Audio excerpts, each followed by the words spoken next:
Ouais. Bon. Ok. Ah, les enfants. Ok. Bon, merci d'être venus ce matin. Ce matin, je vais parler d'alchimie. C'était un peu la thématique générale de ces rencontres en 2024. Et bon, j'ai l'impression d'être le seul à en parler, mais en fait, toutes les autres conférences n'ont parlé que de ça, sans l'annoncer dans le titre ou dans les propos. Mais le mot a été dit plusieurs fois, hier par Peggy Reboul, donc on n'est pas hors sujet. Alors, moi, je vais vous parler d'alchimie, parce que c'est un sujet qui me passionne depuis très très longtemps, depuis, je dirais, l'âge de 25 ans à peu près, après mes études de physique. Et je suis tombé dedans parce que l'alchimie, c'est pas vous qui décidez, ça vous tombe dessus, ou vous tombez dedans. Est-ce qu'on peut dire les deux? C'est un peu pareil.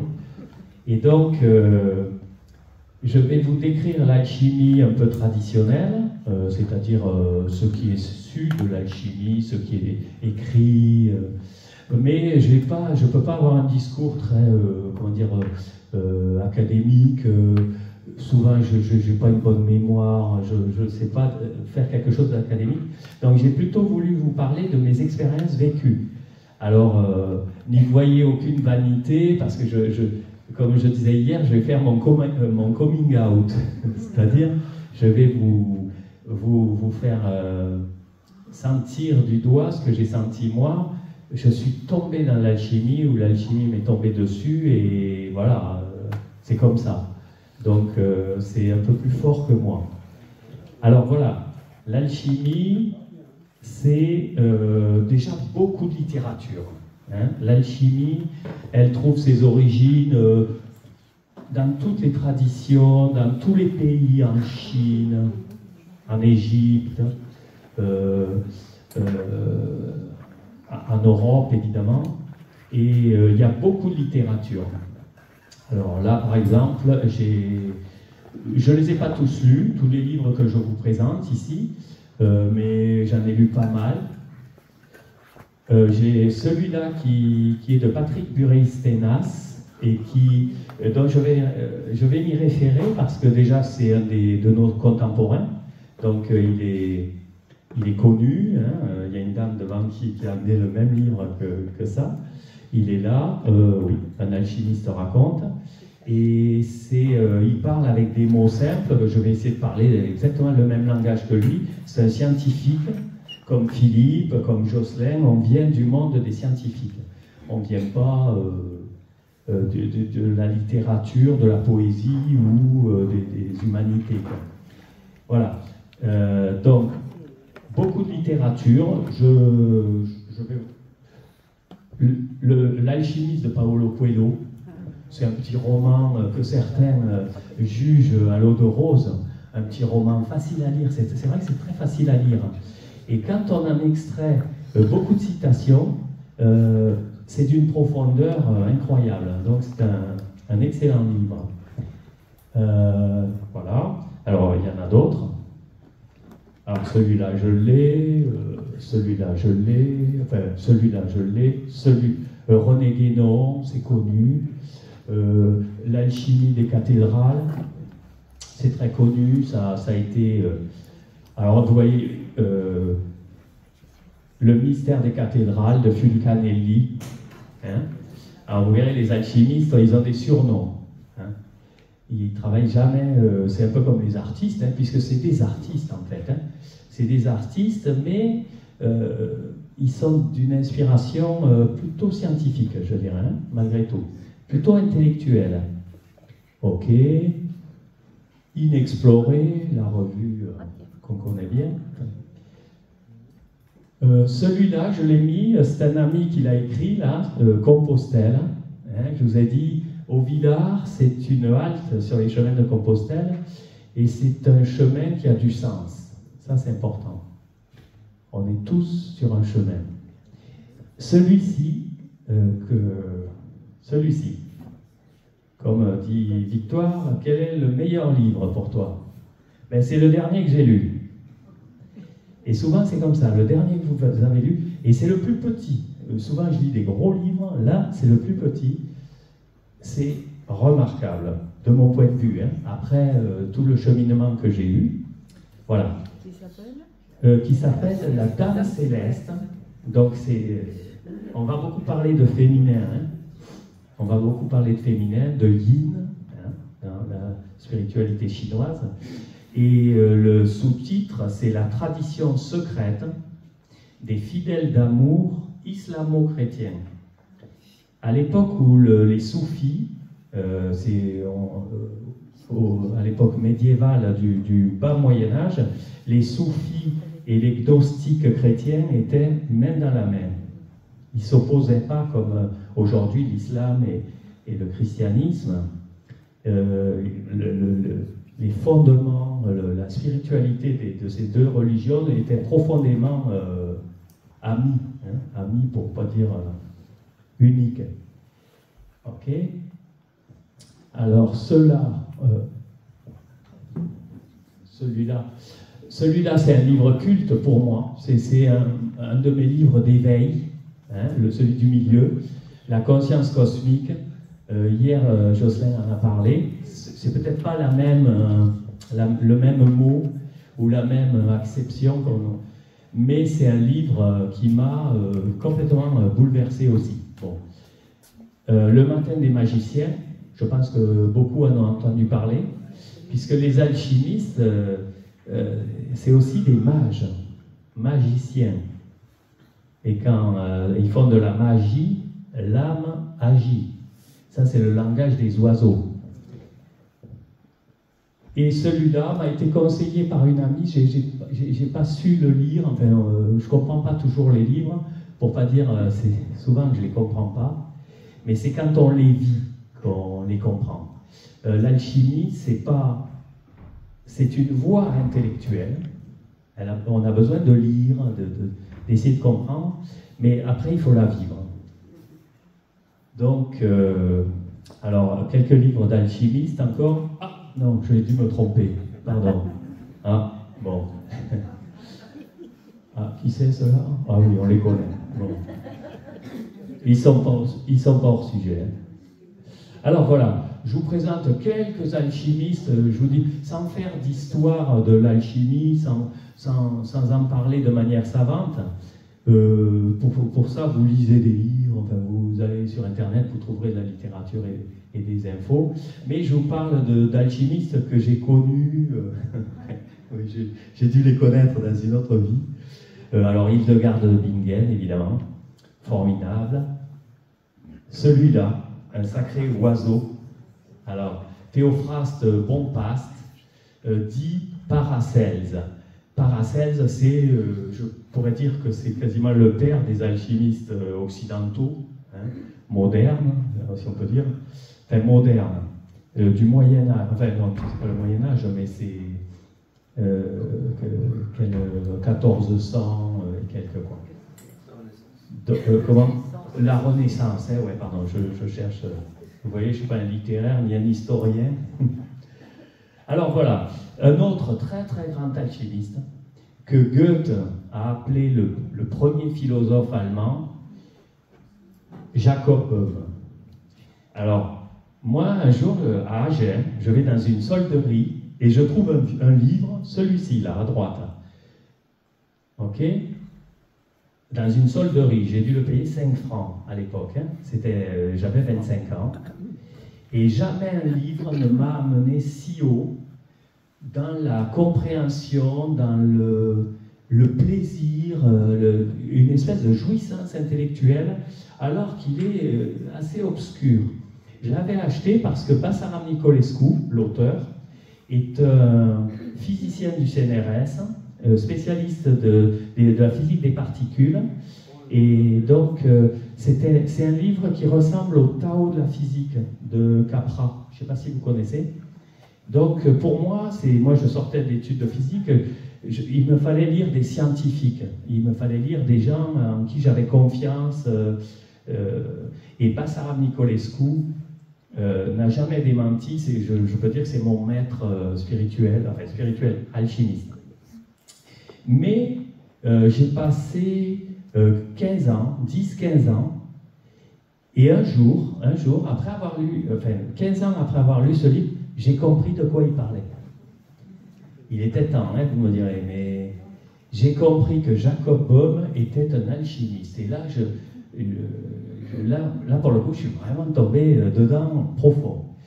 Donc j'ai écrit à Basarab Nicolescu, je l'ai rencontré plusieurs fois, il m'a éclairé sur beaucoup de choses, ça a été un maître quoi, pour moi. Hein. Et il m'a parlé de... Bon, je ne vais pas plus loin, mais enfin voilà, ça a été mon initiateur. Alors après, d'autres alchimistes, celui-là est assez connu, hein. Il faisait des jolis tableaux, et lisez la phrase, en fait c'est ça, la quête de l'alchimie, en tout cas la quête d'or alchimique, c'est pas la quête d'or vulgaire, hein. Enfin, vulgaire, on aime bien en avoir quand même, mais l'or vulgaire c'est l'or précieux qu'on connaît, précieux, près des cieux, mais c'est celui-là qu'on cherche, qui est plus près des cieux. Et donc, quand on a vécu des expériences d'éveil, je pense qu'ici 80% des gens en ont vécu, on a envie d'y retourner, parce que ça ne dure pas, souvent. Hein, souvent, ça ne dure pas. C'est des expériences, waouh, c'est un peu extatique, on est content, et après, on en garde le parfum. C'est ce que dit Léonard de Vinci. Une fois que vous aurez goûté au vol, c'est l'envol, hein, l'envol. Vous marcherez à jamais sur la terre avec vos yeux tournés vers le ciel, car vous avez été là et vous aurez toujours envie d'y revenir. Les gens qui ont fait des expériences de mort imminente, souvent, hein, la plupart du temps, ils apprécient le truc. Oscar Wilde, il disait, on est tous dans le caniveau, mais certains d'entre nous regardent vers les étoiles. Ça ressemble à ça. Alors, un autre alchimiste célèbre, et celui-là, notez son nom. Je vous en reparlerai dans quelques minutes. Vous voyez? Ok. Michael Meyer. Ok.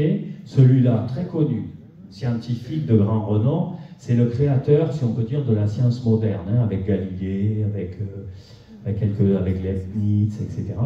C'est vraiment les... Et alors c'est marrant parce qu'on a découvert que très récemment que Newton, le plus grand scientifique de tous les temps, au moins des premiers temps de la science moderne, on a découvert qu'il faisait de l'alchimie.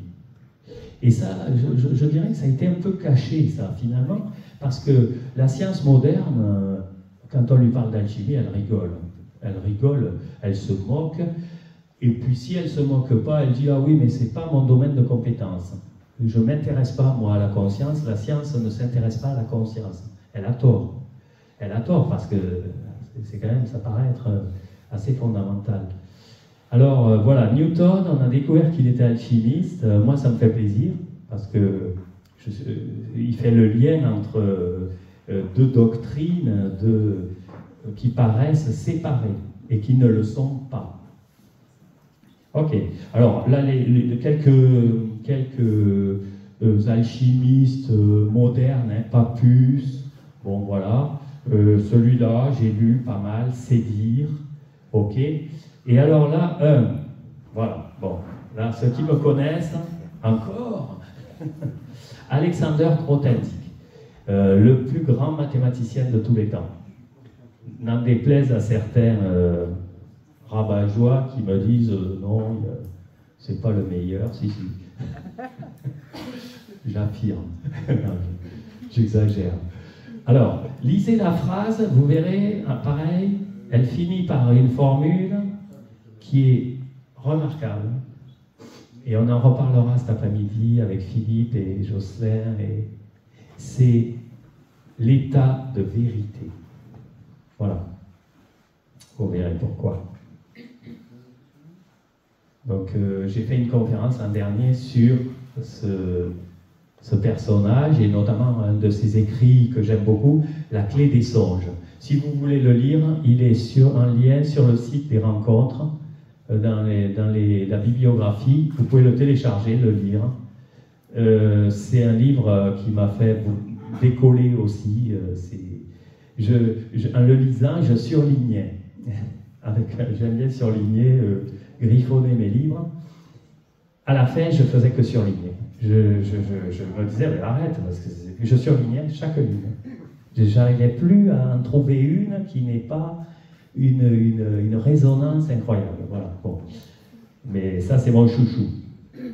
Alors, j'ai trouvé cette phrase il n'y a pas très longtemps, et waouh, encore une fois, Marie-Madeleine Davy, c'est une littéraire, là, pour le coup, et elle a beaucoup étudié l'alchimie, elle a écrit 50 livres, elle a été résistante, elle a vécu au XXe siècle. Et elle a écrit 50 livres sur la religion et la spiritualité, la religion et la spiritualité au Moyen-Âge, médiéval.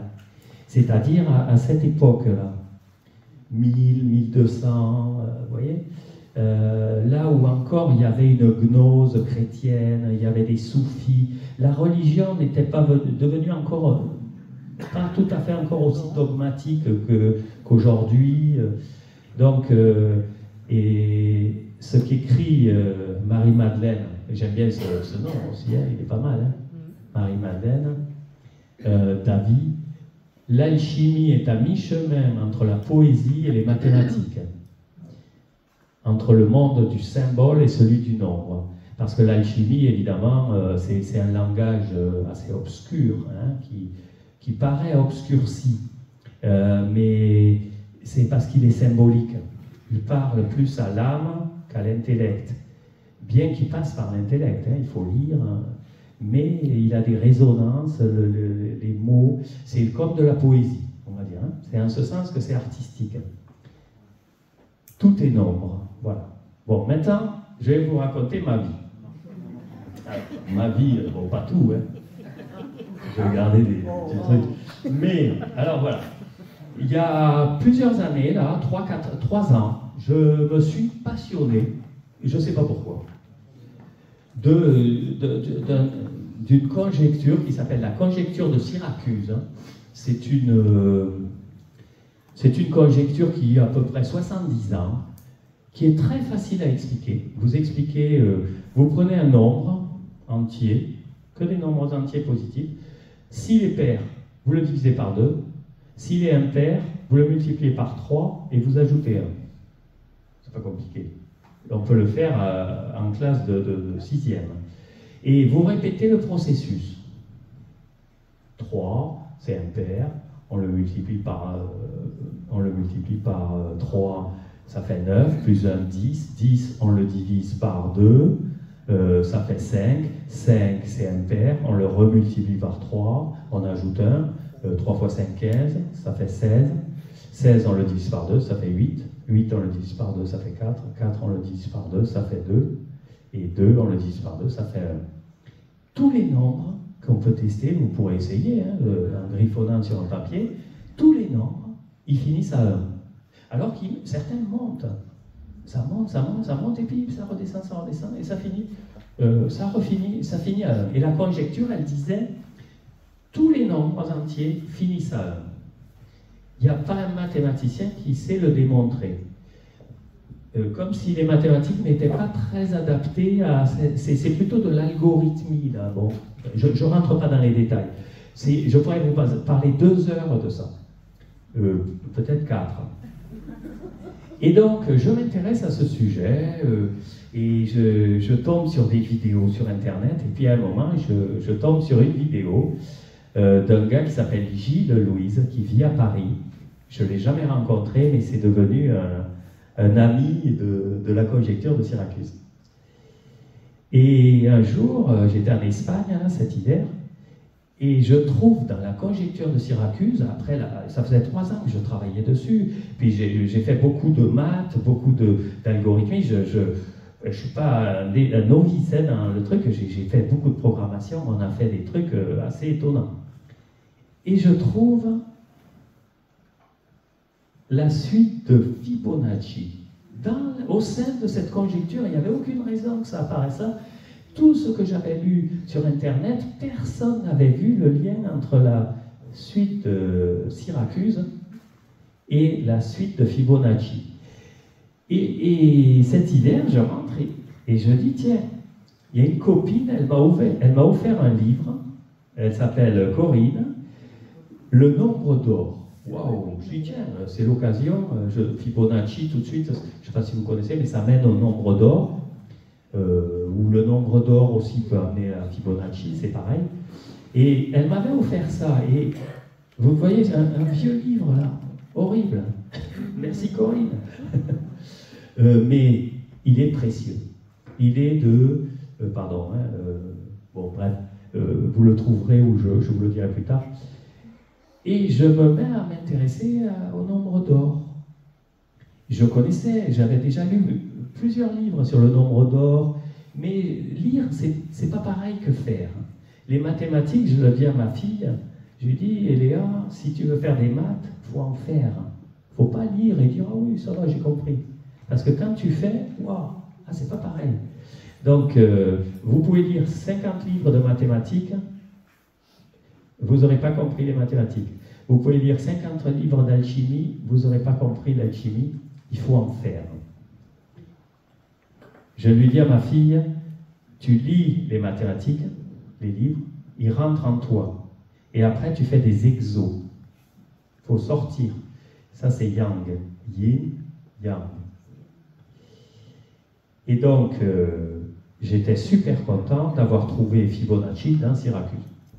J'ai trouvé cette formule-là aussi.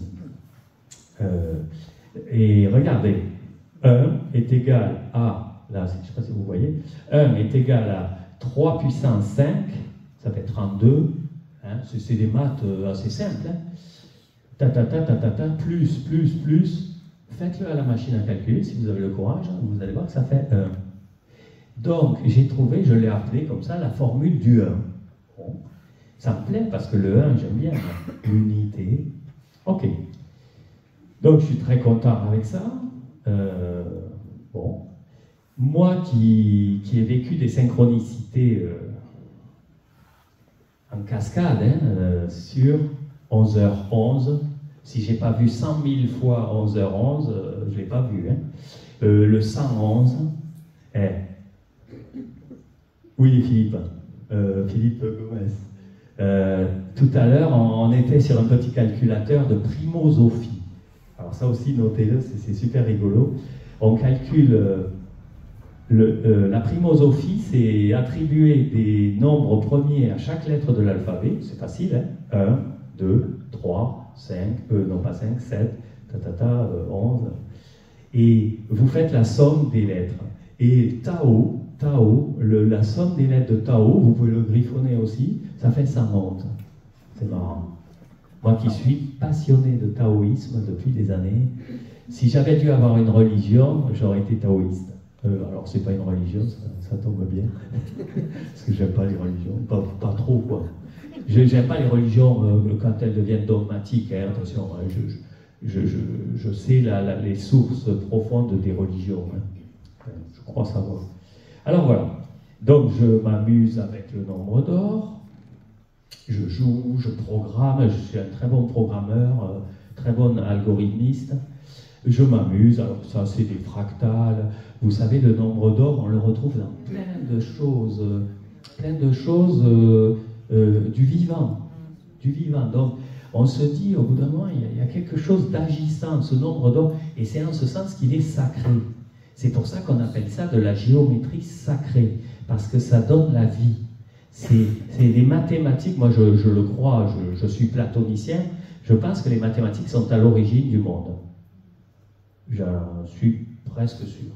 Bon. Ouais, je pourrais dire j'en suis plus que convaincu. Hein, bon, bref. Et voilà, maintenant je vous raconte une petite anecdote.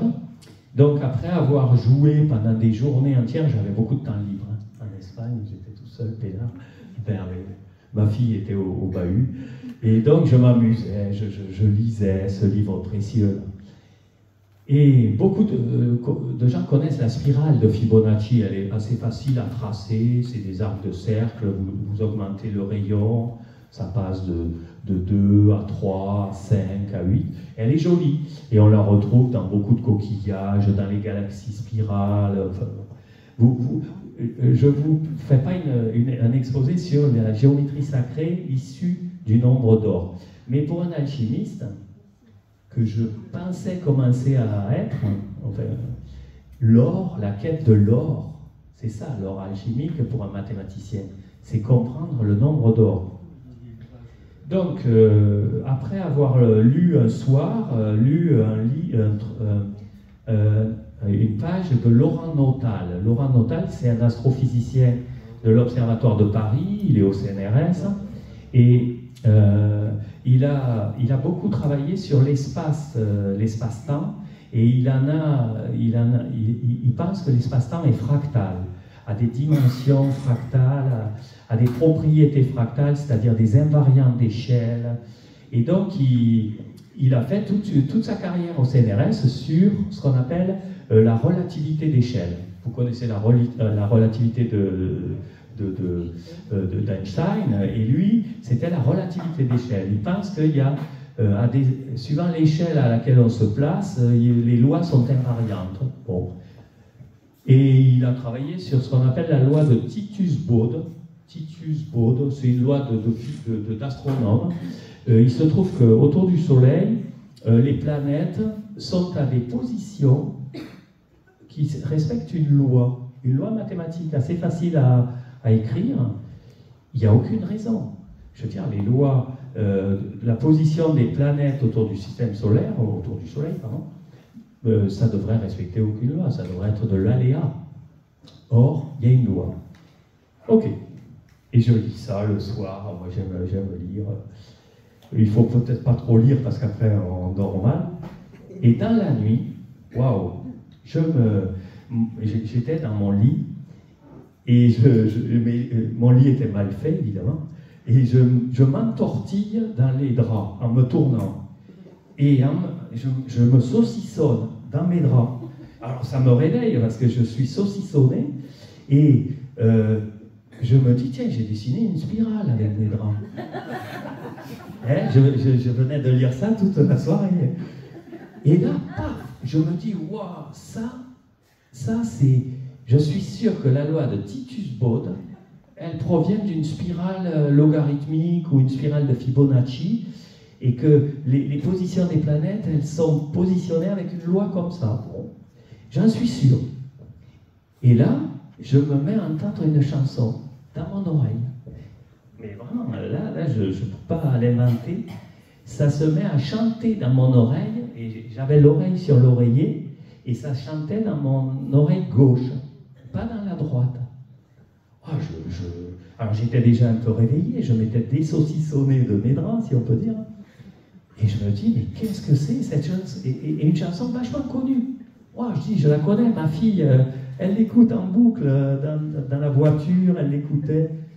Alors j'ai mon téléphone à côté de moi, je me dis, je crois que c'est Adèle, la chanteuse Adèle. Enfin bon, je la chante pas parce que je chante mal. Et je vois, je dis, c'est cette chanson. Mais vraiment, je pensais que c'était les voisins qui avaient allumé la sono. Je me dis, mais à 3h du matin, ils me font un raffut du diable. Mais vraiment, la chanson, je l'avais dans l'oreille. Je prends mon téléphone, je cherche Adèle, YouTube, paf, c'est celle-là.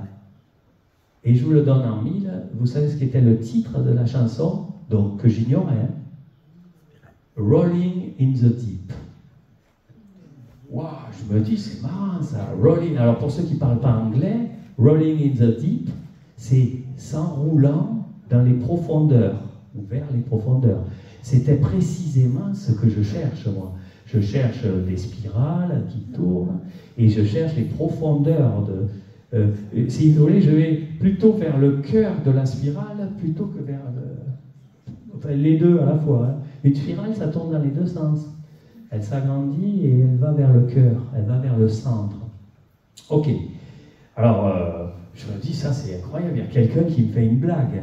Rolling in the deep, alors que, bon... Et donc, elle s'appelle Adèle. Alors, attendez, je vous le spoile pas. Et le lendemain matin, je suis super content, c'est une anecdote rigolote. C'est la première fois que j'entends de la musique dans une seule oreille. Hein, bon. Et j'appelle ma copine Victoire, je lui dis, waouh, cette nuit, j'ai fait un rêve, je me suis réveillé, et la chanson c'était Adèle, Rolling in the Deep. Et donc, bon, je vous passe l'émotion, on a rigolé et tout, c'était rigolo. Et elle me dit, mais tiens, demande-lui comment elle s'appelle. C'était une Adèle qui me parlait, mais je n'avais pas son nom. Alors, le soir suivant, je me couche et je m'endors. Et je me pose la question le soir, je dis, mais comment tu t'appelles? La chose qui m'a fait une blague, quoi. Et dans la nuit, en pleine nuit, Adèle. Je n'entends que ça. Mais vraiment, c'est étonnant. Adèle. Et je me réveille, je dis, tiens, ça m'a encore parlé dans l'oreille. Bon, ok. Et le lendemain, je rappelle Victoire et je lui dis, Victoire, ça y est, je sais comment elle s'appelle Angèle. Non, Adèle, pardon. Non, elle s'appelle Angèle ou Adèle? Non, elle s'appelle Adèle. Mais elle est mon ange, elle. Et ça m'est venu, mais plus que spontanément. Je veux dire, c'était presque une évidence. Alors, pour le langage des oiseaux, c'est écrit au tableau. Hein. Et en fait, une Angèle, j'en ai une dans mes aïeuls. Cette dame-là, Angèle Boucheron, elle est dans ma généalogie, c'est à peu près la seule Angèle que je connaisse. Alors je ne sais pas, c'est peut-être...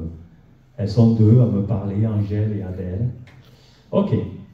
Maintenant, bon, ça c'était amusant. Maintenant, je vais vous raconter mon baptême alchimique. Bon, j'ai vécu beaucoup d'autres expériences, mais celle-là, elle est marrante aussi. C'est une synchronicité. Dans un alchimiste raconte, Patrick Buray-Stenas, il dit un alchimiste, il a un surnom, un nom de scène, un nom de star, hein, un nom d'artiste. Et souvent, c'est quelqu'un, un autre alchimiste qui lui donne. Alors, moi j'écris beaucoup de mails et je signe Alain. C'est normal, c'est mon prénom. Et quand je fais Shift A pour mettre une majuscule, j'ai pas le temps de... Et j'écris A-L majuscule, A-I-N. Au début, ça m'agaçait.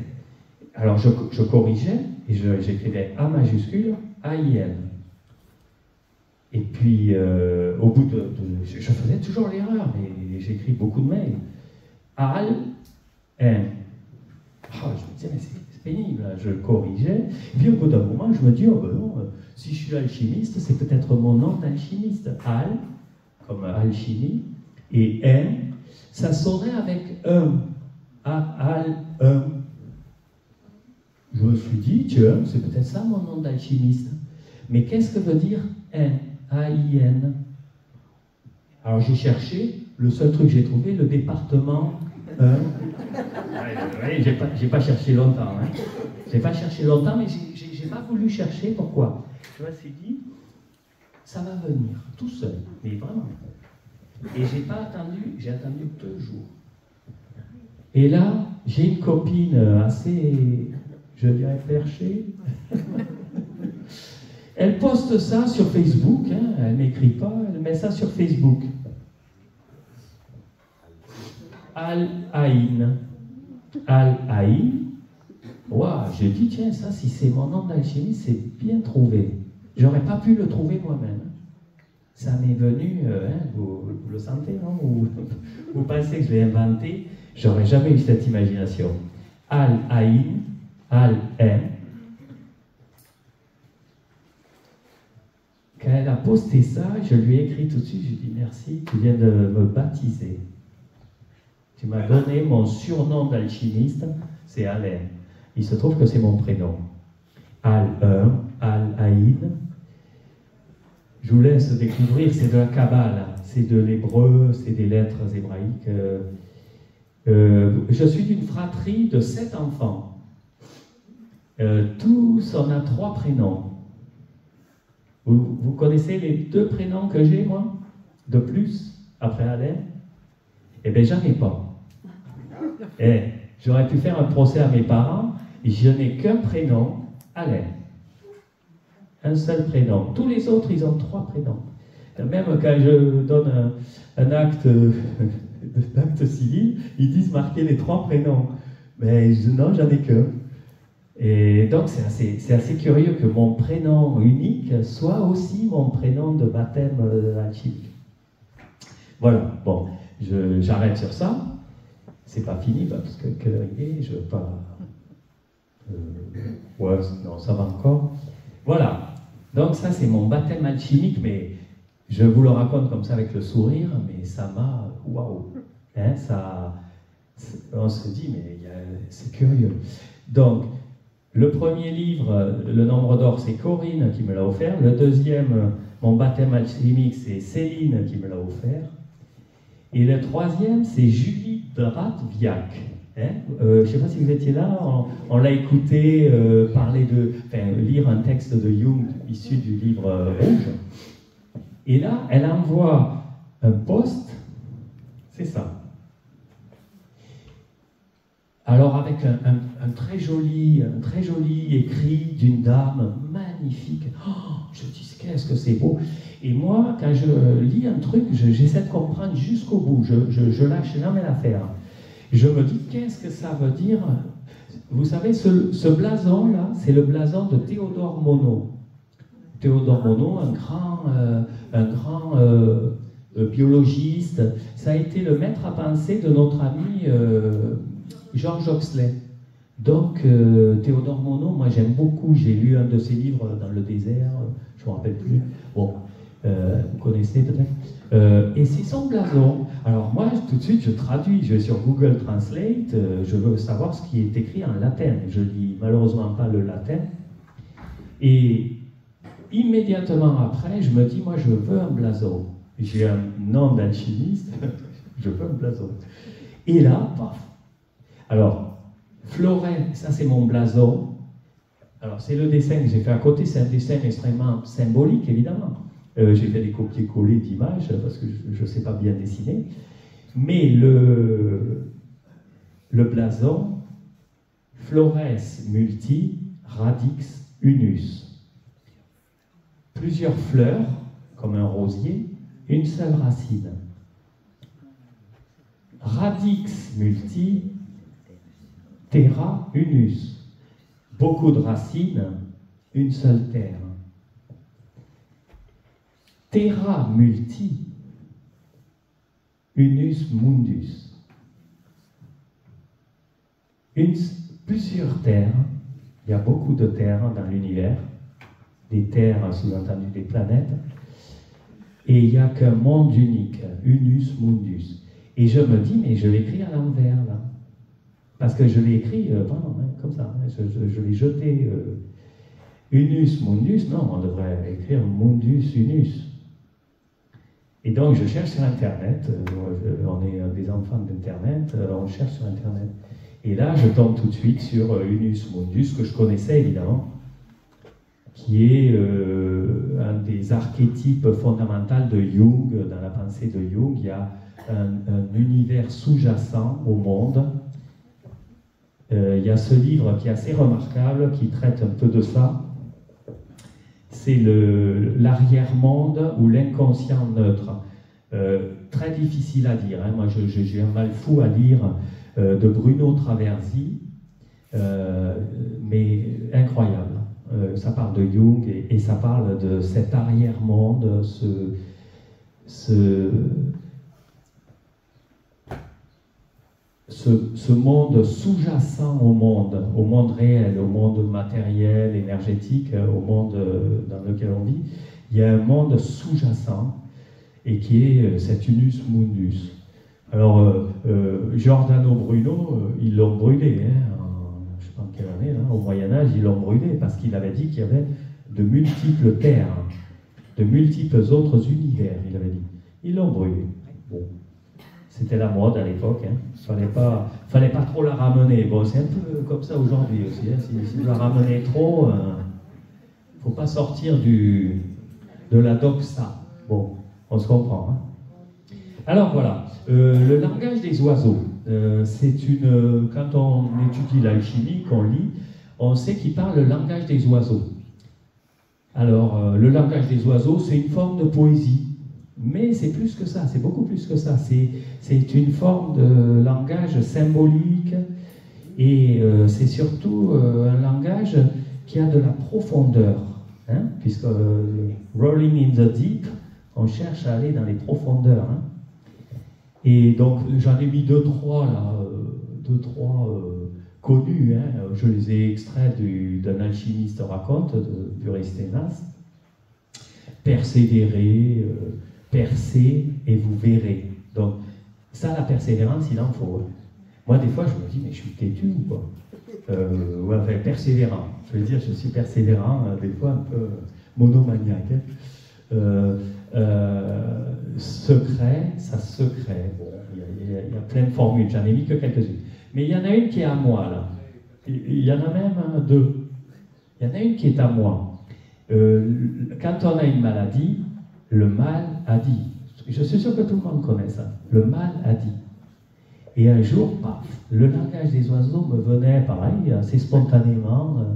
Et j'ai écrit, c'est pas le mal qui a dit. Le mal, il parle pas. Le mal, c'est presque le symptôme. C'est l'âme mal qui a dit. L'âme mal a dit. Et je ne l'ai pas trouvé sur Internet. C'est ma source. Mais c'est vrai que c'est facile à chercher sur Internet.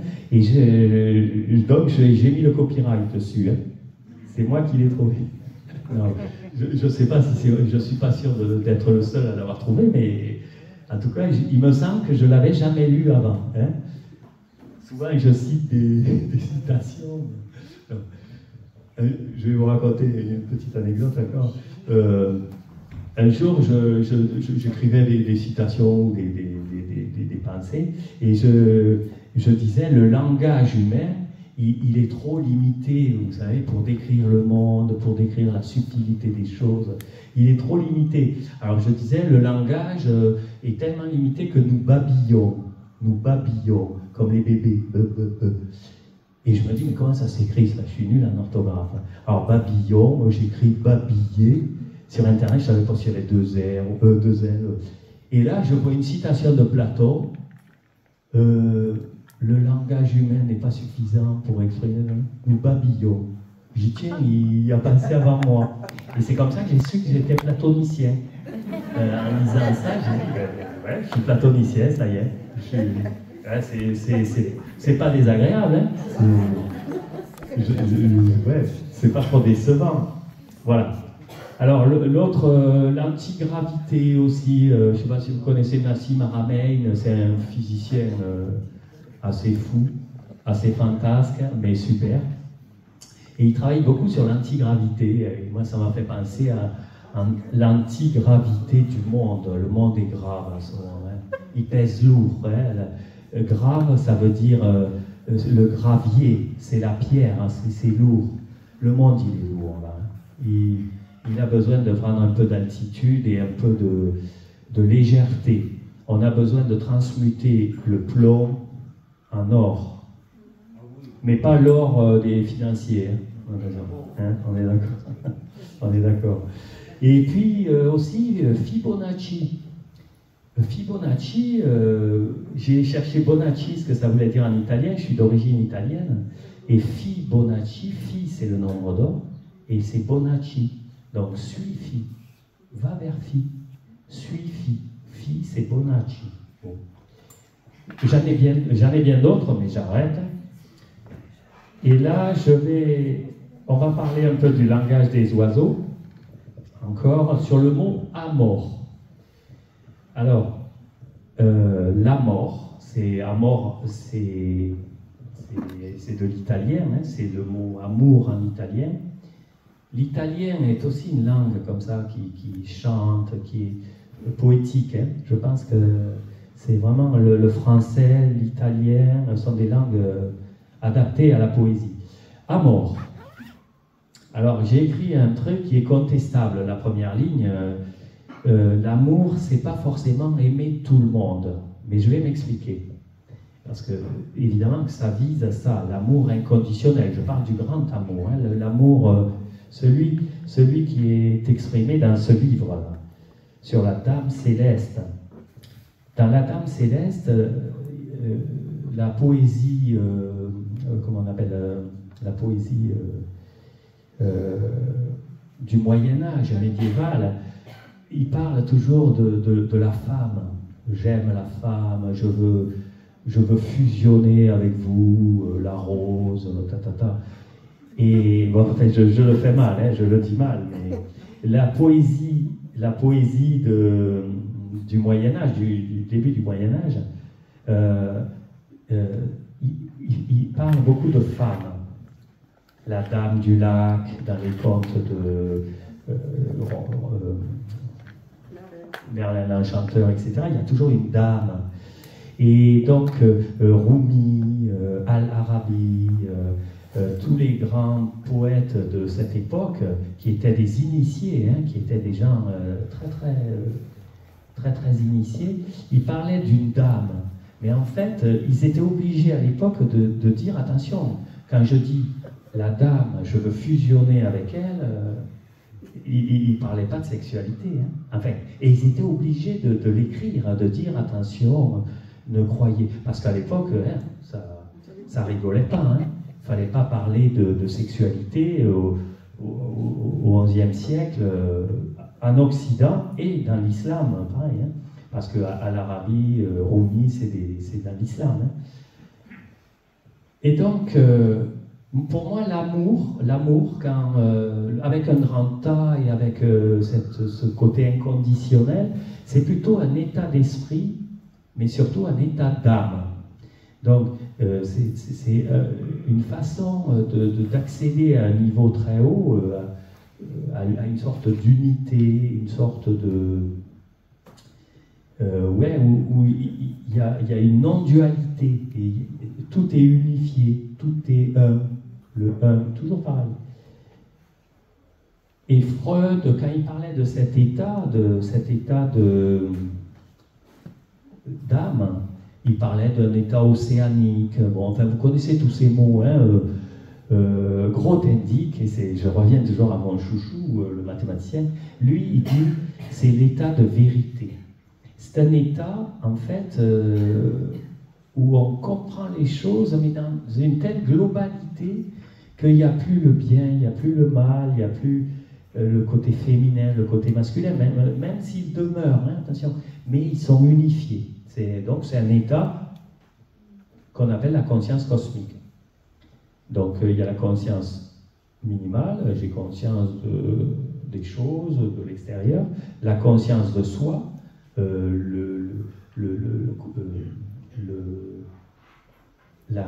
l'homo sapiens sapiens, qui sait qu'il sait, il a une réflexivité sur sa propre pensée, et puis ensuite, il y a l'état cosmique. La conscience cosmique, ça n'a rien à voir avec les extraterrestres ou le cosmos, hein, c'est juste la conscience cosmique, on a une conscience qui est, comment dire,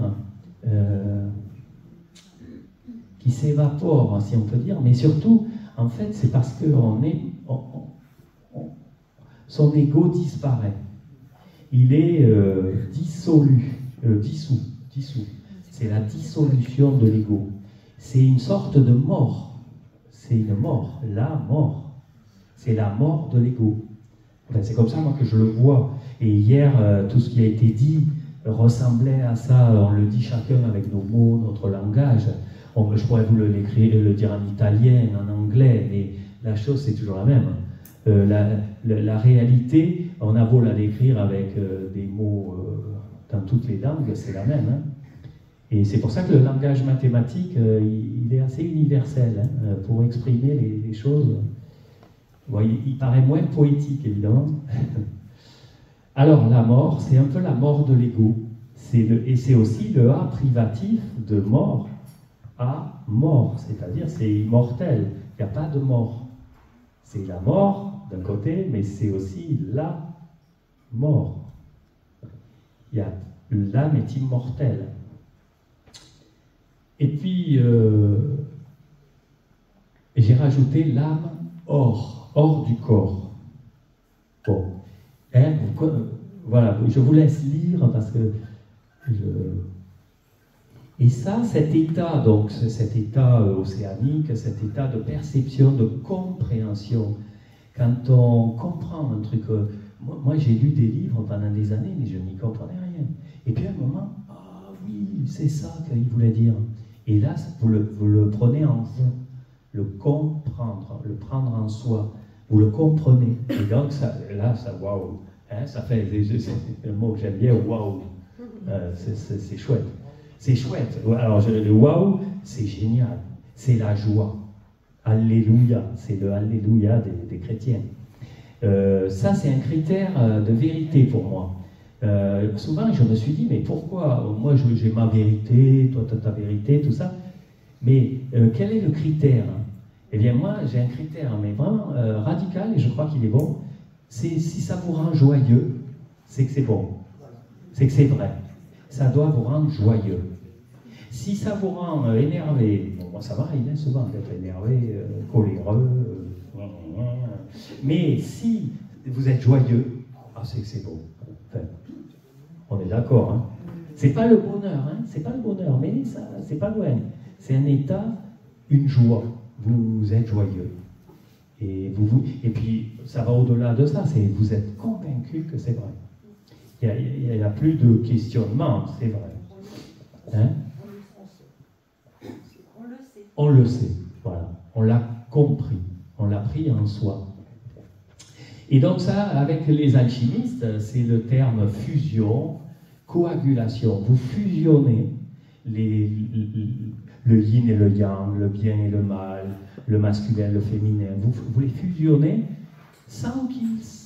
Hein, vous savez, le yin-yang, il y a toujours le yin et le yang. Alors, hier, on m'a dit c'est le yin-yang. Il ne faut pas dire le yin et le yang.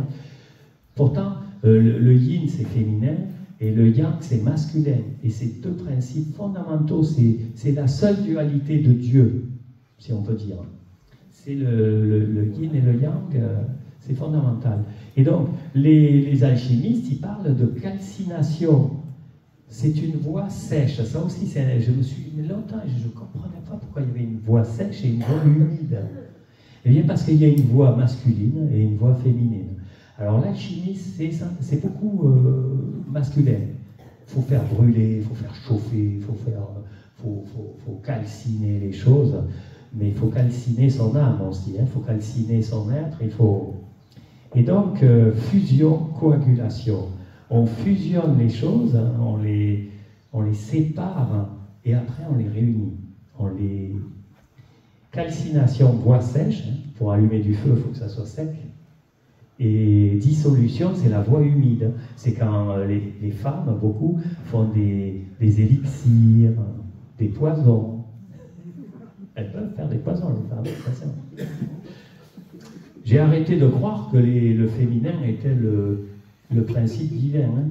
Hein. Il faut les deux. Hein. Non, je rigole. Hein. Je vous charrie les femmes, là. Hein. Non. Il y a deux. Ouais, bon, je passe les détails. Hein. Et puis, alors c'est l'œuvre au noir. Vous avez entendu parler de ce roman célèbre, l'œuvre au noir, qui parle d'un alchimiste au Moyen-Âge. Hein. L'œuvre au noir, c'est ça, c'est la calcination. On pourrait dire que c'est la nuit noire de l'âme aussi. Hein. Jung en parle beaucoup. On est mal, on est dans les ténèbres. Hein. On est dans les ténèbres, il y a une noirceur. Il faut aller tester la noirceur pour pouvoir mieux voir la lumière. Hein. Parce que c'est ça, les alchimistes, ils cherchent la lumière. Ils cherchent à être éclairés. Ou illuminés, on dit aussi. Hein. Ils sont illuminés. Ils ont les cheveux un peu mal rangés.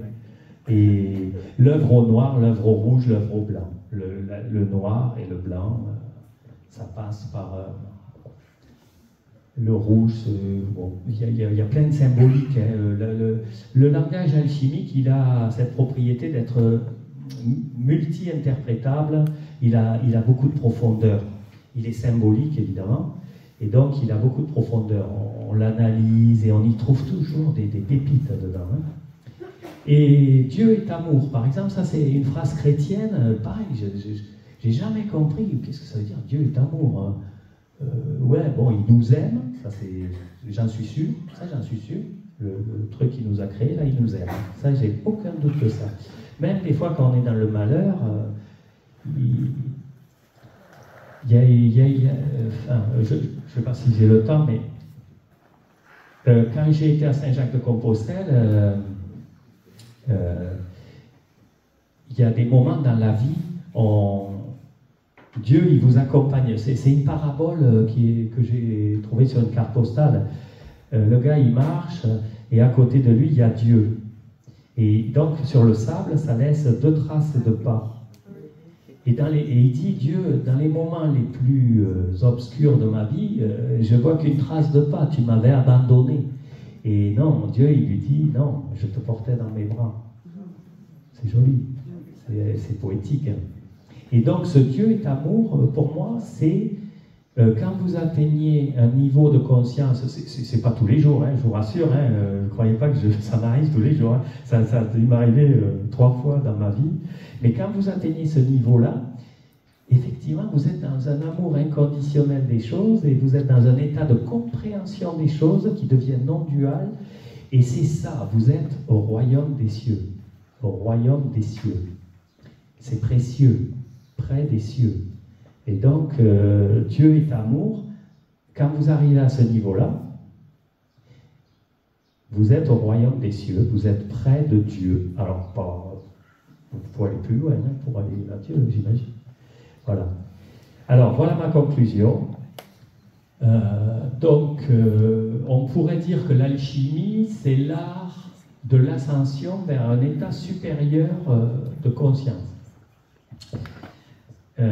C'est ça. Hein. Si je l'ai écrit, ça doit être ça. Et on atteint la non-dualité et la libération. Ça, c'est très important. Oui. C'était qui la religieuse à côté de... Ah oui. Oh, oui.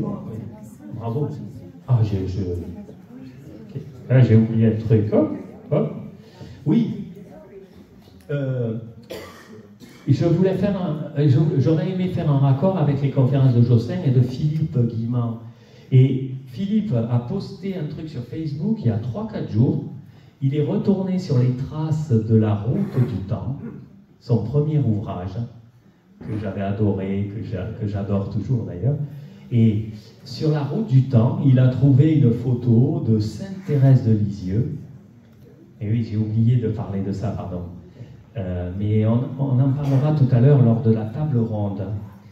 Qu'est-ce qui relie la spiritualité et la science, ou la science et la spiritualité? Et c'est la phrase qu'a dit Sainte Thérèse de Lisieux. Je ne sais pas si vous arrivez à lire, mais je n'ai jamais cherché autre chose que la vérité. Ça, et on ne peut pas dire que ce soit une scientifique, c'est plutôt une mystique, et pourtant elle cherche la vérité. Et le scientifique, normalement, s'il est honnête et bon, il doit ne chercher que la vérité. Il ne doit pas transformer sa doctrine ou sa pratique en une religion. Aujourd'hui, la science moderne, actuelle, elle est devenue doctrinale, elle est devenue presque sectaire. Et Dieu sait que j'aime la science, je viens des sciences, on vient des sciences tous, on l'aime. La vraie science, pas celle des big pharma et big, bon, on se comprend. Ok, donc Sainte Thérèse de Lisieux, elle ne cherchait que la vérité. Et ça, donc je reviens sur la mort, la mort, l'amour, le A privatif de mort, l'âme or, vous voyez, ça résonne toujours. L'âme or pour un alchimiste. Dès qu'il y a le mot or, d'ailleurs, moi ça m'évoque des choses alchimiques. Et hier, je parlais avec un gars à la porte, incroyable. Je ne sais pas s'il est dans la salle, mais Olivier, merci. Il m'a rajouté encore l'âme hors du corps. Parce que notre âme, elle est pas là, elle n'est pas localisée. Nos pensées, oui, pourquoi pas, notre cerveau, oui, mais notre âme, elle est beaucoup plus large que ça. Elle est hors du corps. C'est l'idée que je m'en fais en tout cas. Oui, aussi. Quand on meurt, l'âme quitte le corps. Oui, bien sûr. Mais même quand on est vivant, elle est plus large que ça. L'âme, elle est reliée à beaucoup de choses. Hein. Et notre cerveau étant un filtre, on l'a exprimé hier, neurologiquement, notre cerveau, il est là pour un peu limiter le flux d'informations qu'on reçoit de nos sens. Et donc, le cerveau, c'est un filtre. Alors, il filtre un peu trop parfois. Hein. Ouais, bon. Et alors, voilà, l'alchimie pour moi, ça a été une voie intellectuelle. Hein, c'est-à-dire que j'ai lu. Parce qu'il y a, comme disait Gurdjieff, c'est Basarab Nicolescu qui m'avait conseillé de lire Gurdjieff, Ouspensky, Fragment d'un enseignement inconnu. Il m'avait dit, lis Gurdjieff, et Gurdjieff dit, il y a 3 sortes d'accès, de voies d'accès au royaume des cieux, à l'illumination. Il y a 3 voies, à peu près, hein, enfin, 3 voies générales. La voie du moine, la voie du fakir et la voie du yogi. La voie du moine, c'est d'être pieux, d'être retiré du monde, de croire en Dieu, de dire je crois en Dieu, j'ai foi en Dieu. Et un jour, peut-être, on atteint un éveil spirituel, un état d'illumination. C'est pas toujours vrai. Tous les moines n'atteignent pas cet état parce que c'est une chance qui nous est donnée, hein, puisque c'est une grande joie. Donc, on n'y accède pas tous. Hein. Ça vous vient, ça vous tombe dessus. Et la voie du fakir, c'est des voies plus corporelles, qui font appel au corps. Je dirais c'est le yoga, c'est des voies plus... Non, c'est pas ça. Mais non, tu as la voie du yogi, justement. Non, mais la voie du yogi, c'est une voie intellectuelle, une voie de recherche. La voie du fakir, c'est par le corps. Oui. Le corps. Ah, qu'est-ce que j'ai dit? J'ai dit que du yoga, ça renvoie au yoga. C'est la voie du yogi qui renvoie au yoga, par définition. Ah bon? Ah oui.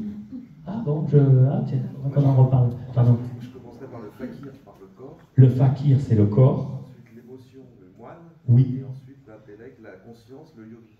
Ah d'accord, oui. Et Oui. Gurdjieff prenait une 4e voie. Oui, une 4e voie. Ouais. Oui, d'accord, mais donc là, bon, voilà. Oui. Excuse-moi. Non, mais je t'en prie, non, mais peut-être il y a des choses. J'ai lu Gurdjieff il y a 25 ans ou 30 ans. Je n'ai pas tout en tête encore. Et voilà. Alors, il y a une voie aussi spontanée. Il y a des gens, par exemple, Jacob Böhm, il regardait un vase d'étain et il a eu une illumination. Il a mis 30 ans à expliquer ce qu'il avait vécu. 30 ans. Et il n'avait jamais lu un livre. Je ne sais même pas s'il savait lire. Mais il était cordonnier. Donc c'est ça, on appelle ça des illuminations spontanées. Les gens qui font des AVC, les gens qui font des... Peggy Reboul a fait un AVC. Les gens qui font des expériences de sortie de corps ou de mort imminente, enfin, toutes ces expériences qui vous tombent dessus. Et la plupart du temps, là, c'est choquant. La plupart des gens n'osent pas en parler parce qu'ils passent pour des fous. Et d'ailleurs, la psychologie, la psychiatrie moderne, en fait, disons, un peu avant aujourd'hui, elle vous mettait la camisole. Hein, je veux dire, quand vous racontiez ce que vous aviez vu, j'ai vu le tunnel blanc, qu'est-ce qu'il raconte lui? Et donc, la plupart des gens le vivent très mal, ces expériences spontanées, je les appelle, qui vous viennent spontanément. Et il faut des années pour comprendre ce que vous avez vécu après. Bon, et donc, vous faites la recherche après. L'alchimie, c'est l'inverse. Vous faites la recherche et ça vous vient. Et vous êtes prêt, si on peut dire. Hein. C'est étonnant, mais ça reste une voie intellectuelle qui vise à obtenir cette illumination, cette compréhension du monde, cette non-dualité, cet état, ce royaume des cieux, ce nirvana.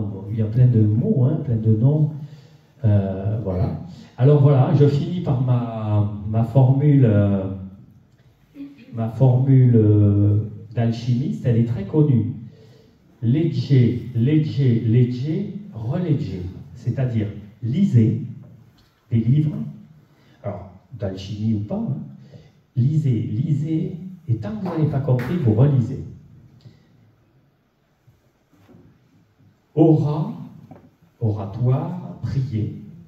Labora, travailler, hein, le labour, labourer, labora, le labor en English, travailler.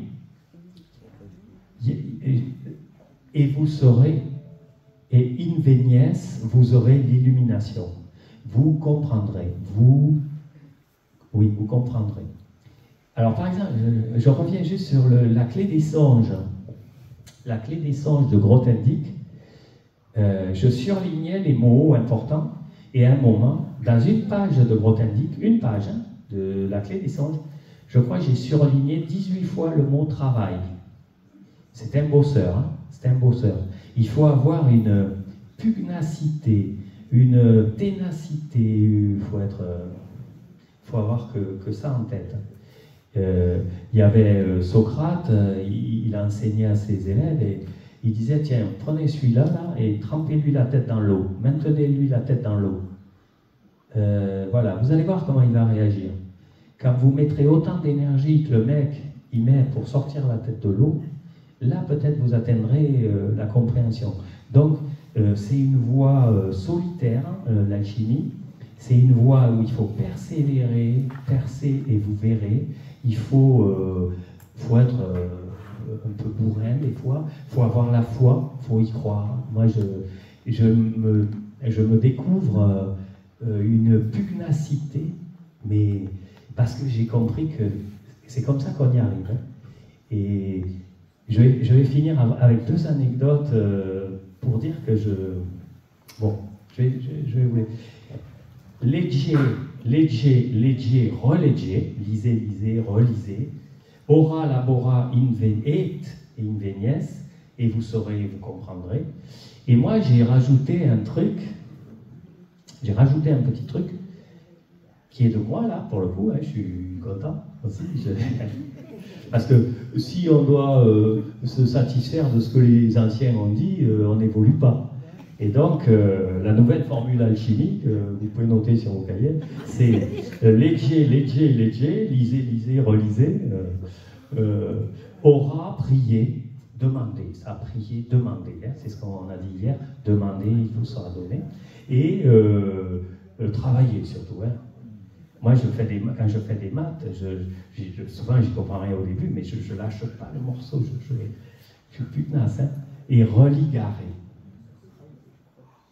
Vous savez ce que ça veut dire, évidemment. C'est l'origine, l'étymologie du mot religion. Vous vous reliez au divin, mais vous vous reliez vous-même aussi. Hein. Vous faites l'unité de votre propre personne. Hein, Et voilà, donc c'est assez conforme avec ce dernier livre-là, qui est à droite, et qui est très très bon. Tout est relié. Il y a une cohérence, hein, Jocelyne, tu vois. Voilà.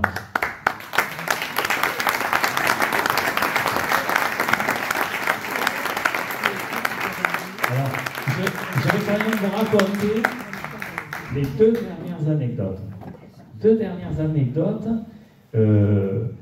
Gilles Louise, il y a 5 jours, il m'envoie un mail. Alors, Gilles Louise, c'est un génie. Il parle latin, il parle latin, grec, il est en guitare, il est exceptionnel, il est informaticien, il a une façon de penser extraordinaire, très très cadrée, et c'est lui qui m'a éclairé sur la conjecture de Syracuse. Et il y a 3-4 jours, il y a 5 jours, il m'envoie un mail, il me dit « Alain, vous voudrez bien regarder la dernière vidéo que j'ai faite ?» Il a prouvé la conjecture de Syracuse. Alors, on a regardé ça avec un ami polytechnicien là, il y a 2 jours, mais avec les rencontres Sciences et Conscience, on n'a pas le temps, on n'a passé qu'une heure. Mon ami polytechnicien me dit non, je ne suis pas sûr que sa preuve soit valide. Hein. Moi, je suis sûr qu'elle est valide. Je suis sûr, je le sens, je le pressens. Donc, voilà, vous le savez, je pense que Gilles Louise a démontré la conjecture de Syracuse. Deuxième anecdote, je suis en amour, hein, si ma femme est là, qu'elle m'en excuse, d'une mathématicienne italienne, on revient aux sources, hein, qui s'appelle Olivia Caramello et qui est une des plus grandes mathématiciennes du monde et qui est une fervente supportrice des théories de Grothendieck. Elle s'oppose beaucoup à certains mathématiciens qui est un milieu féroce, hein, attention. C'est un milieu féroce, hein, la science. Hein. Ce n'est pas des bisounours, les scientifiques, hein, pas tous. Il y en a beaucoup qui gardent leur terrain de chasse. Bon. Et donc, Olivia Caramello, j'ai regardé les 30 vidéos d'elle parce qu'elle parle de Grothendieck, donc elle parle de mon chouchou. Eh bien, je vais la voir dans 15 jours, je vais aller la rencontrer grâce à un ami, un élève de Grothendieck, et je vais aller la rencontrer. Donc, je ne suis pas peu fier de... Je ne sais pas ce qu'il en sortira, mais c'est comme si j'allais rencontrer, je ne sais pas moi, Roger Penrose, ou Carlo Rovelli, ou Alain Cohn. D'ailleurs, Olivia Caramello a fondé l'Institut Grothendieck en Italie, à Mondovi, avec Alain Cohn, Laurent Laforgue et Maxime Kontsevich, tous médailles Fields de mathématiques. Donc, vous voyez, elle a du beau monde autour d'elle, et c'est, je pense, une des meilleures mathématiciennes du monde, et j'ai le bonheur, la joie, j'y croyais pas, moi, vous imaginez, vous iriez rencontrer, je sais pas moi, un prix Nobel de physique en lui disant, moi j'ai envie de vous rencontrer, oui, bon. Pourquoi pas? Enfin, voilà l'anecdote. Bon. Je vous tiendrai au courant.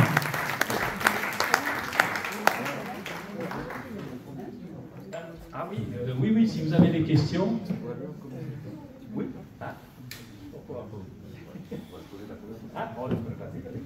Oui, on peut faire une séance de questions-réponses. On a encore un peu de temps. On peut faire quelques questions-réponses. Remets la slide d'avant, s'il te plaît, parce que ça me gêne un peu quand même. Oui. On est sur ton truc à toi. Non, je t'ai coupé quand tu parlais de Gurdjieff. Oui. Et juste pour clarifier les choses, et ça peut lancer une réflexion, Gurdjieff parlait d'une quatrième voie, donc en référence à 3 voies qui sont, en partant du corps, la voie du fakir, qui vit une saturation de sensations. Hein, le fakir, sur sa planche à clous, il vit une saturation des sensations donc, du corps. Par cette saturation, il va dépasser cet état et atteindre l'éveil. Donc ça, c'est la voie du fakir. La voie du moine, c'est celle au 2e niveau, qui est celle des émotions, effectivement, où le moine est dans un constant rapport amoureux à Dieu, et répète effectivement j'aime Dieu, etc., Dieu même. Et donc il sature ce niveau émotionnel, il sature cette émotion, et il dépasse lui aussi, transcende, et donc atteint l'éveil. Et la voie du yogi, dans l'esprit de Gurdjieff, c'est le méditant, en fait, le yogi. Donc tu as raison de rapprocher le fakir et le yogi, parce que le yoga, c'est une pratique corporelle, hein, d'accord. Je t'ai coupé à mauvais escient, mais dans l'esprit de Gurdjieff, le yogi ici est le méditant. Et là, le méditant, donc lui aussi, sature ce niveau de conscience qui est au niveau d'expansion de la conscience et parvient à l'éveil par cette pratique-là. Donc ça, c'est la voie du yogi. Donc corps, émotion et esprit, conscience. Oui, intellect. Hein, voilà. Oui, intellect, mais... L'intellect, c'est l'étude, la voie de l'étude. Oui, on peut dire ça. Mais la 4e voie de l'homme malin de Gurdjieff, c'est la voie de l'homme malin. De l'homme malin. Voilà. Moi, c'est celle-là que j'ai suivie. Et il appelait ça le rappel à soi. Oui. Ou le rappel de soi. Oui. Ou le rappel au soi, on pourrait dire. Et qu'est-ce que c'est? C'est le pouvoir du moment présent. C'est être pleinement ici et maintenant. Et dans ce cas-là, tu transcendes les 3 niveaux, les 3 voies qu'il a précédemment exposées. Moi, c'est ça que j'ai retenu. Qu'est-ce que tu en penses? Oui, c'est très intéressant. Ouais, moi, j'ai lu Gurdjieff, comme je disais, il y a 30 ans, donc je ne suis pas revenu depuis, ou peu, quoi. Mais je comprends. Mais la voie du yogi, c'est une voie intellectuelle, c'est une voie de la connaissance. C'est celle de l'étude. On étudie un sujet, on étudie tout, que ce soit la physique, les maths, le jardinage, à fond. On étudie les roses, on sait tout sur les roses. Et au bout d'un moment, les roses, elles nous éclairent. Oui, c'est des thèmes qui ont perdu leur sens. Oui. C'est la voie, effectivement, de la... aussi au niveau de... Alors Grothendieck, mon maître, décédé en 2014, lui parle, quand il parle de méditer, c'est réfléchir. Enfin, c'est réfléchir à un très haut niveau, hein. C'est pas réfléchir pour résoudre un petit problème. Ça, c'est l'intellect, le serviteur qui est un bon serviteur. Comme disait Einstein, l'intellect est un serviteur. Mais l'âme et l'intuition, oui, pardon, je voulais la mettre, je l'ai là. L'intuition est un don sacré de Dieu. Et on a fait, dans nos sociétés modernes, on a inversé, on a fait de l'intuition un esclave et de l'intellect un maître. Mais l'intellect, attention, c'est un très bon outil. C'est comme quand Philippe parle du GPS. Le GPS, il vous trouve la route. C'est pratique, hein, c'est pratique. Mais c'est vous qui décidez où vous allez. Hein? Gurdjieff, il disait, l'homme est un attelage. Il y a des chevaux, et derrière, il y a une carriole, une remorque, enfin une carrosse. Il y a les chevaux, c'est le corps, c'est l'émotion, c'est la force, c'est la puissance. Et puis il y a le cocher. Le cocher, c'est le GPS. Lui, il vous amène où il faut aller. Il évite les flaques d'eau. Il passe, quand la route est barrée, il contourne parce qu'il est intelligent. Il est malin. Il sait se débrouiller. Il a les cartes. Il a peut-être un GPS maintenant. Et dans le carrosse, il y a celui qui donne la direction. Et c'est ça l'âme. C'est les trois états, le corps, l'esprit et l'âme. Hein? Donc j'aime bien cette... Et dans nos sociétés modernes, c'est ça qui est tragique. C'est que quand vous décrivez à quelqu'un, vous dites, ouais, l'homme c'est un attelage. Vous le décrivez, c'est un attelage. Il y a les chevaux, c'est le corps, la force, la puissance physique. Et ensuite, il y a le cocher. Le cocher, il dit, on va par là, sur cette route et tout. Et vous vous arrêtez là. Et vous verrez, 80% des gens se satisfont de cette description. Ils pensent qu'il y a le corps et l'esprit, le corps et le cerveau. Non, non, non, non, c'est pas lui. C'est pas le cerveau qui doit décider où vous allez. Hein. C'est vous. Vous êtes le capitaine de votre âme. Le mec qui est dans la carriole, lui, il chuchote. Hein. Le cocher, lui, il fouette. Faut y aller, toi, il fouette, il parle fort, lui, il fait du bruit, le cocher. Il siffle, il crie. Mais celui qui est le chef, c'est celui qui est dans le carrosse. Hein. Et c'est lui qui dit, cocher, on va là. Il chuchote, lui, il n'a pas besoin de gueuler. Hein. Sinon, il vire le cocher. Hein. Si le cocher n'obéit pas, bon, je rigole. Dans cette métaphore, le cocher, c'est le moi ou l'ego qui doit être le serviteur. Le serviteur. Oui, oui. Le cocher, c'est le serviteur de votre âme. Je suis le capitaine de mon âme. Et en ce sens, vous êtes libre. Allez, des questions. Vous voulez, hein? Oui. J'en ai une petite. Dans chaque intervention sur l'alchimie, il y a toujours ce langage des animaux. Mais Des oiseaux. Des oiseaux. Mais chaque fois qu'on en a un précieux, près des cieux, c'est valable en français. Et dans une autre langue. Oui, aussi. On peut faire des jeux de mots dans toutes les langues. Dans toutes les langues. Oui, on peut faire. Oui, toutes les langues. Alors, toutes les langues peuvent faire des jeux de mots, de la poésie. Le français est assez adapté à la poésie. L'anglais est plus adapté peut-être pour l'économie et la finance. Ou les mathématiques, hein, je ne sais pas. Non, mais... Göring Steenas, il donne des formules alchimiques, hein, enfin des formules de langage des oiseaux, poétiques, on va dire poétique, hein, mais avec une poésie avec de la profondeur. Hein, c'est ça. Et il les donne en anglais, donc. Et je suis sûr que les Chinois, ils ont un langage des oiseaux, hein, il n'y a pas de doute. Alors le français, il a quelque chose de plus. Bon, j'en dis pas plus. Le français, oui. Quelle est l'origine de l'alchimie? De quand il date? Mais c'est ce que je disais au début, on ne sait pas dater. On ne sait pas dater, je pense que c'est multimillénaire, hein, dans tous les cas. C'est dans toutes les civilisations. Alors, dans certaines voies, c'est devenu du chamanisme, du druidisme, Mais pourquoi moi les forgerons aussi, les fondeurs, comme on dit, c'est pas les forgerons. Mircea Eliade, il écrit un livre sur les forgerons. et alchimie. Non, mais ceux qui fusionnent, qui font fondre l'or, qui font fondre les métaux. Et eux, c'était des chimistes, hein, des métallurgistes. Voilà, je cherche le mot. Et donc, ça a dû être eux les premiers alchimistes. Et donc les premiers chimistes. Hein. Donc, alchimia, c'est la chimie. Et je suis convaincu que la chimie, la chimie a dû naître de l'alchimie. Basarab Nicolescu, il dit la science moderne, elle est née en Occident, sur le terreau fertile de la gnose chrétienne, de la kabbale hébraïque et du soufisme médiéval, Arabi, Rumi, enfin, tous ces Avicenne, ou tous ces gens-là. Et donc, il dit ça s'est développé en Europe parce qu'il y avait eu une réflexion préalable sur la nature de Dieu, sur comment fonctionne Dieu, qui est Dieu, est-ce que Dieu peut faire des miracles, est-ce que Dieu s'est créé lui-même, etc. Des questions que se posent peu de gens, et la science moderne arrive. Et Newton, par exemple, est un grand alchimiste, et donc c'est apparu en Occident. Et pourquoi moi j'ai voulu cette année parler d'alchimie? Parce que on a parlé de chamanisme, on a parlé des peuples premiers ou des peuples natifs, je connais bien. On a parlé d'ayahuasca en Amérique du Sud, on a parlé c'est-à-dire,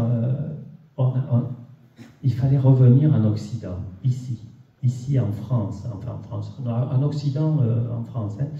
En France, Espagne, Italie, Allemagne, beaucoup. J'avais envie de retourner à la spiritualité occidentale, parce qu'on l'oublie. On parle trop de chamanisme, on parle trop de bouddhisme, on parle trop, au contraire, hein, mais on oublie que nous, en Europe, en Occident, en France en particulier, on a eu des alchimistes, on a eu des gnostiques, on a eu des grands penseurs de la gnose chrétienne. Bon, et Basarab Nicolescu, si vous lisez ses livres, il insiste là-dessus, et c'est pour ça que la science moderne est née ici. Le problème, c'est que la science moderne, après, a coupé ce lien avec l'origine mystique ou l'origine, la profondeur de notre être, quoi. Elle s'est limitée au niveau de l'intellect, et elle a banni tout ce qui en était extérieur. C'est-à-dire, la science n'a pas pour objet d'étudier la conscience. Voilà. C'est un postulat qui est débile, qui est affreux, qui nous amène dans un désenchantement du monde. Et c'est pour ça que cet après-midi, on parlera de réenchanter le monde. L'alchimie contribue.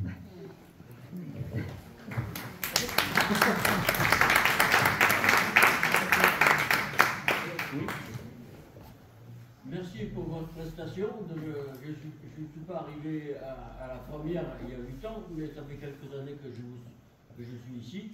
Et une de vos interventions, c'est une des plus belles. Ah, vous aurez une place gratuite pour l'année prochaine. Vous lui donnez tout de suite. Je me suis régalé. Si je mets un point de désaccord avec vous, c'est par rapport à la pratique de la méditation. Oui. Vous dites que la méditation, c'est un moment de la réflexion, de la recherche. Je suis en désaccord avec ça. Oui, vous avez raison. Au contraire, il y a plusieurs pratiques de méditation, c'est au contraire de décrocher de son ego, du singe qui tourne dans sa tête, et de faire une relation à son corps et sa respiration. Je suis opposé à ce que vous avez dit. Et en vérité, je suis tout à fait d'accord avec vous. Non, mais je suis d'accord avec ce que vous dites. Moi, ce que j'ai dit, c'est Grothendieck. Quand il dit, enfin, bon, il a tort lui aussi d'ailleurs, hein, quand il dit j'ai pratiqué de longues méditations, et il a écrit des choses sur ses souvenirs. Et donc, il appelle méditation des sortes de cogitations, des cogitations. Alors, mais effectivement, il y a plusieurs pratiques de relation, de cogitation, de regarder des questions qui s'imposent à vous. Mais la méditation, c'est au contraire, ça fait un table rase de tout ça. Non, mais vous avez raison.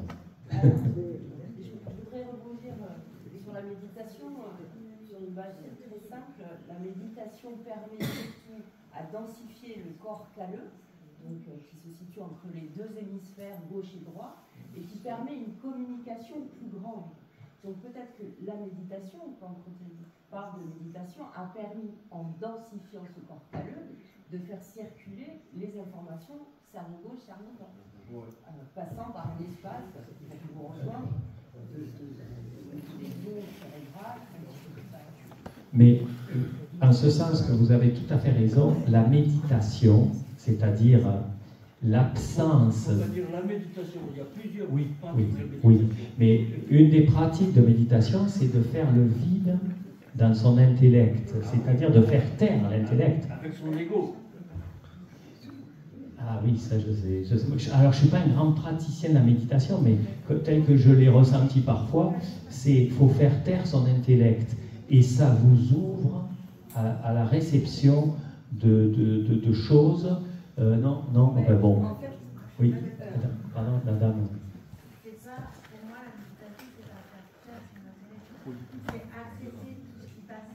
D'accord, oui. Accepter, et justement, alors, je dis, c'est que à partir du moment où on accepte toutes les idées, bah, le cerveau il traite tout ça, et en sortie de méditation, on peut. Après, ça peut fortifier effectivement l'esprit rationnel, intellect. Ok, ouais, je vois. Vous avez raison. Ouais. Mais c'est pas sur le moment. Oui, je vois. Je vois. Ouais, je suis d'accord avec vous encore une fois. C'est des trucs qui sont incomplets ou mal amenés, quoi, parce que je vais trop vite. Oui, Lydie. Une des grandes, par rapport à la méditation, ce qui apporte beaucoup au corps, on travaille avec les bains sonores, c'est la vibration au niveau des ondes cérébrales du cerveau. La méditation permet d'arriver en zone alpha qui ouvre un champ de conscience différent, et les très grands méditants, notamment Mathieu Ricard, où il a fait beaucoup d'électroencéphalogrammes, passent très facilement à θ, où vraiment le champ de conscience modifié. La méditation, c'est ça, c'est rééquilibrer au niveau des ondes cérébrales une vibration qui permet d'ouvrir. Il me semble. D'accord. Oui. Je pense que c'est une cinquième voie. Bien sûr, il y a plusieurs sens au mot méditation. Dans le sens oriental, c'est devenir un observateur neutre de ses pensées, et d'atteindre une position de témoin, de manière générique. Il y a plein de sortes de méditation. On peut méditer sur un mantra, sur une formule, sur un objet, une flamme de bougie, ou au contraire méditer de manière non duelle sur le fait qu'on est l'univers, etc. Mais il y a cette idée de devenir un témoin, un observateur neutre. Dans le sens commun, dans le sens occidental, méditer, c'est réfléchir. Et aussi, dans les traditions chrétiennes, par exemple, c'est aussi méditer sur un objet comme, je ne sais pas, la Vierge Marie ou je ne sais quoi. On va aussi appeler ça méditer, donc il y a une forme de confusion. C'est complètement différent comme intention. Oui, c'est complètement différent, mais on emploie le même mot, ils emploient le mot méditer. On parle de méditation dans un contexte chrétien aussi. Et c'est pas la même chose que dans le contexte oriental. C'est absolument différent. Absolument, je suis d'accord. C'est pour ça que je dis qu'il y a plusieurs sens à ce mot-là. Et que la voie à laquelle tu faisais référence, voie du yogi, effectivement, c'est la voie de la saturation de l'intellect. Oui, pour moi, c'est une voie de l'étude. La voie du yogi, la troisième voie de Gurdjieff, pour moi, c'est la voie de l'étude. C'est-à-dire, vous étudiez un sujet, vous l'étudiez, vous l'approfondissez, vous cherchez, et ça vous éclaire. Et, pardon, c'est... la voie du... oui, j'ai perdu le fil. Comment? Ouais, c'était complet. La voie du yogi, c'est la vérité vous rendra libre. C'est ça, la forme de libération qui atteint. Vous êtes à un tel niveau de compréhension des choses que... bon, enfin bref, il y aurait beaucoup à dire. La vérité pour être sur un autre plan aussi. La vérité pour être sur un autre plan. Oui, mais... Pour être un état de vérité. Oui, un état de vérité, tout à fait. Présence à ce qui est. Oui. Qui est aussi une libération. Enfin, c'est beaucoup plus complexe que ce qu'on Ouais. Non, mais être dans un état de vérité, c'est pas prétendre avoir la vérité. Oui, hein. C'est se mettre dans un état neutre. C'est plutôt ça. C'est un état où vous observez les choses. Un autre, c'est quelque chose de référence qu'on rencontre souvent quand on a une pratique corporelle. Quand on est avec un pendu, par exemple, on se met dans un état neutre avant de lui poser une question. D'accord. Oui. Pour être La neutralité est un état de référence. Alors, oui, mais c'est très féminin. C'est pour ça que le féminin revient au galop, là, en ce moment. Parce que, pour moi, la conscience, elle a deux propriétés essentielles. Elle est féminin, yin, quand vous êtes dans l'attention, vous observez de manière la plus neutre possible, sans que votre ego, votre intellect, votre cerveau, il part. Vous êtes dans l'attention. Et ensuite, ça génère chez vous une intention. Et c'est les deux formes de la conscience. L'attention, c'est yin, féminin, réceptif, passif. Et le côté yang, c'est le cerveau, là. Vous mettez en œuvre votre cerveau. Vous commencez à réfléchir, vous mettez un langage, vous mettez des mots sur les choses, vous mettez de l'intellect. Et ça, c'est masculin. Moi, je suis plutôt masculin, mais j'essaie des fois de faire taire mon intellect. Il y a du boulot. Hein. Bon, voilà. Juste un petit propos alchimique. Alain, tu as dit quelques difficultés avec la voie alchimique parce qu'elle utilise le feu qui est très très grande. Mais juste pour te dire que le feu, en fait, il dilate. Et le feu, il dissout tout, et que après, il y a limite, quoi. D'accord. Le fer, il liquéfie. Il dissout, le minéral est dissous, et voilà. Et donc. Non, les deux voies, la voie sèche et la voie humide, c'est. Inséparable. Voilà. Non, mais tout à fait. Merci. Un alchimiste boulanger.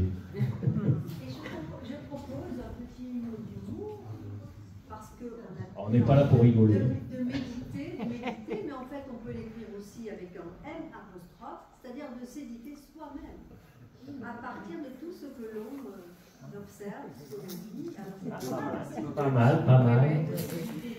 c'est pas mal. Ah oui, ouais. Excellent. Merci Victoire. Ouais. C'est s'éditer soi-même, c'est écrire sa propre, comme il dit de l'alchimiste Paulo Coelho, il dit, comment il dit, l'univers entier conspire à ta légende personnelle. Donc il faut éditer ta propre légende personnelle. Il faut être le capitaine de ton âme et pas de ton cerveau. Donc Jean voudrait prendre Oui, la parole. Jean, pardon. Tu as commencé par le chiffre 1 au début de ton exposé. Oui. Après, tu es passé à la spirale qui descend ou qui part un truc. Et il y a un mot que je trouve, je ne sais pas si c'est dedans, c'est infini. Infini. Et infini, l'infini grand, l'infini petit. Et donc, c'est juste que je trouvais ce mot-là par rapport à ce que tu as commencé, le chiffre 1 et la spirale qui va infiniment petit, infiniment grand. Et L'infini, le 1, infini vers le grand, infini vers le petit. Juste un mot sur la physique théorique actuelle. C'est complètement bluffant que les cosmologistes qui étudient les structures de l'univers au plus haut niveau, ils font énormément de physique de l'infiniment petit. C'est-à-dire aujourd'hui, c'est troublant. Au sein des trous noirs, qui doivent être normalement les objets les plus massifs de l'univers, les plus grands, eh bien, on est obligé de faire de la physique quantique au bord du trou noir, les travaux de Hawking, tout ça. C'est des mécaniciens quantiques, donc des physiciens des particules, des mécaniciens quantiques, des physiciens théoriques, qui ont l'habitude de travailler dans les laboratoires avec des accélérateurs de particules, donc qui travaillent sur l'infiniment petit. Eh bien, la physique des trous noirs rejoint ça. Et c'est comme la table d'émeraude qui dit ce qui est en bas est comme ce qui est en haut, et ce qui est en haut est comme ce qui est en bas. Il y a une unité. Je ne remets pas ton livre, Jocelyn, pour pas te blesser ta modestie, mais voilà, tout est relié, c'est fou. Hein. C'est relié probablement par des maths. Bon, ça, on verra. le langage pour l'exprimer est un bon langage. Oui, oui, c'est un langage. Voilà, mais nous babillons, hein, même en maths. Bon, voilà. Bravo. Voilà, c'est bon.